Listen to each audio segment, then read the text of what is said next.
Yes, children, in the previous class, we have studied about the force experienced by a current carrying conductor kept in a magnetic field.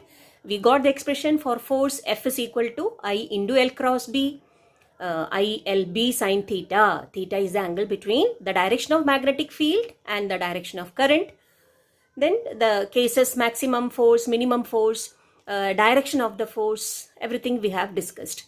So with that concept, today we have to discuss about and we have to derive the expression for the torque experienced by a current loop kept in a uniform magnetic field. So all of you have some idea regarding the torque and all that. Last year in rotational motion chapter we have discussed about the concept of torque. So that concept also you have to apply here. Okay. So consider the magnetic field and north pole, south pole. So direction of magnetic field along the positive x-axis we have considered. In that magnetic field, a rectangular loop PQRS is kept. Current is flowing, current carrying rectangular loop. Okay.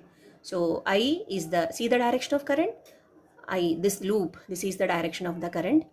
PQ, QR, RS and SP. The four sides, the two sides of the rectangular loop. This is the side A and the sides B. And this rectangular loop is suspended in this uniform magnetic field with its axis perpendicular to the field. So with its axis perpendicular to the field, in the sense, you consider, children, suppose this is the rectangular loop. See this PQRS. Okay. So suppose this is suspended. This is the positive x-axis. This is the direction of magnetic field. Perpendicular to the magnetic field. That means this rectangular loop is able to rotate in this way. In the perpendicular direction. In this way. So along x-axis, the magnetic field. So perpendicular to that, the loop can rotate in this way. How it can rotate, how it will rotate, we will discuss. Okay. So now coming back to here, concentrate on the diagram. So, and one more thing I have to explain it to you regarding the plane and the normal. Suppose this is the rectangular loop, children. The sides, see PQRS. So if this is the area, see PQRS. Suppose this is the surface area and the normal, direction of normal to the surface. That means in this way, normal. Here this side, this surface, normal will be in this direction. Okay. And if you consider this surface, normal will be in this direction. Okay. Means that concept should be clear for you regarding the normal. Now, we have considered I is the current, A and B are the sides of the coil. Theta is the angle between direction of magnetic field and normal to the plane of the coil. Children, listen. Theta is the angle between, this is the direction of, this is the magnetic field and this is the loop, and the direction of the normal will be perpendicular to that. That is what I have shown. So theta here, one thing, this you have to get it very clearly. Here theta is the angle between magnetic field direction and normal to the plane of the coil. Okay, not with the plane of the coil, normal to the plane of the coil. So theta is the angle. Okay. Now this I have shown that the top side view of this coil, which we will discuss afterwards. Now the sides PQ and RS you consider.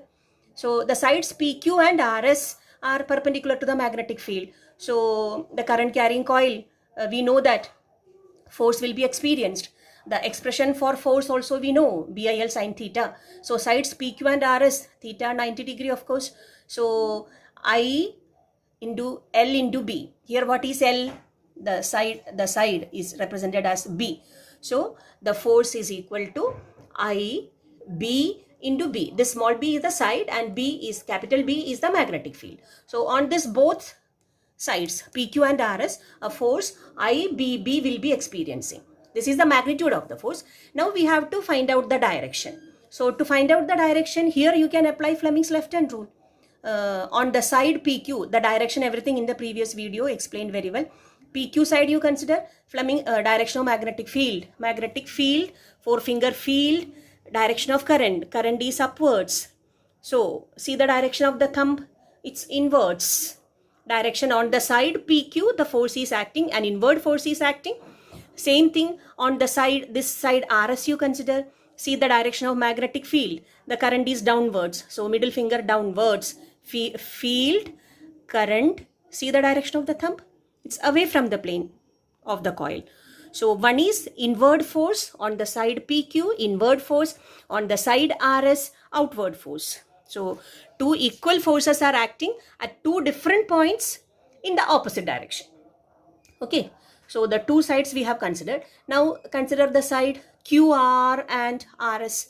So this is at any orientation we have considered. So side QR, magnitude, and on the side QR and RS, the sides are A. So magnitude will be I into side. Side is A into B. I, A, B on these two sides. On the sides QR and SP. Okay. Now we have to find out the direction. Here to find out the direction, we cannot apply the Fleming's left-hand rule. It's not perpendicular, no, the sides. So here we have to apply the right-hand rule. Here means cross product, L cross B. So L cross B from the first vector to second vector, L cross B. So L cross B, when you apply, see how the direction is coming. L to B from first vector to second vector. L, this is L length to B. L cross B. Which direction is coming? Anti-clockwise. So anti-clockwise direction means, see that? L cross first vector to second vector. L cross B, anti-clockwise direction. See the direction of the thumb? Thumb is perpendicular, normally means upwards. So on the side QR, this force will be acting. So on the sides SP, just the direction of current is opposite. So current element is in the opposite direction. So here it was clockwise. So here from first vector L to B, we have to, it is in the clockwise direction. So clockwise direction means, see the direction of the thumb? It's downwards. So when the sides QR and RS you consider, here also two equal forces are acting along the axis, but in the opposite direction. One is in this upward direction, other is in the downward direction. So since the magnitudes are the same, these two forces will be getting cancelled. So we are getting the torque with these two forces. This one inward force, normally inward, and this is the normally outward force. These two forces. Okay. So torque, these two equal forces will produce a couple, and the effect of the couple is to rotate the coil with the torque. Torque formula you know already. Torque is equal to force into perpendicular distance. So force already we have, I into B into B. Now we have to find out the perpendicular distance. So to find out the perpendicular distance, consider this top view. This side only. The side QR. The top view will be in this way, QR. So here one inward force, other is the upward force. So if this angle is theta, theta is the angle between direction of magnetic field and normal to the plane. This angle theta, this also will be theta. So perpendicular distance mean this is one force, this is other force. So perpendicular distance will be this way. Means this TR is the perpendicular distance, and the whole this side is theta and this angle is theta. This side is A and this angle is theta. So this side will be, the side TR, that will be A sine theta. Perpendicular distance between these two forces. This is one force, this is other force. So the perpendicular distance is coming as A sine theta, and that you substitute here. So IB into B into A sine theta, and B is one side, A is the other side. So length into breadth, that will be the area of the coil. So I into B into this small b into small a, we have written at A, area. A is the area. So I, capital B is the magnetic field, A is the area into sine theta. Okay. Now suppose this is a single coil. If n number of turns are there, you'll have to multiply with n. So maximum net torque T is equal to N I B A sine theta. And this N into I into A, this quantity, that is called the magnetic dipole moment. Okay. So which is represented by small m, magnetic moment of this loop. Small m represents magnetic moment of the loop. So this term I have replaced with small m, magnetic moment of the loop, n into I into a. So that m into b sine theta, and in vector form you can write vector tau is equal to vector m cross vector b. So this is the expression for the torque. Now coming to the maximum and minimum torque, you consider suppose theta is 0. Theta 0 degree, that means when the plane of the loop is perpendicular to the magnetic field. So when the plane of the loop is perpendicular to the magnetic field, then only the angle between magnetic field and normal to the plane of the coil will be parallel. Get that concept very clearly, children.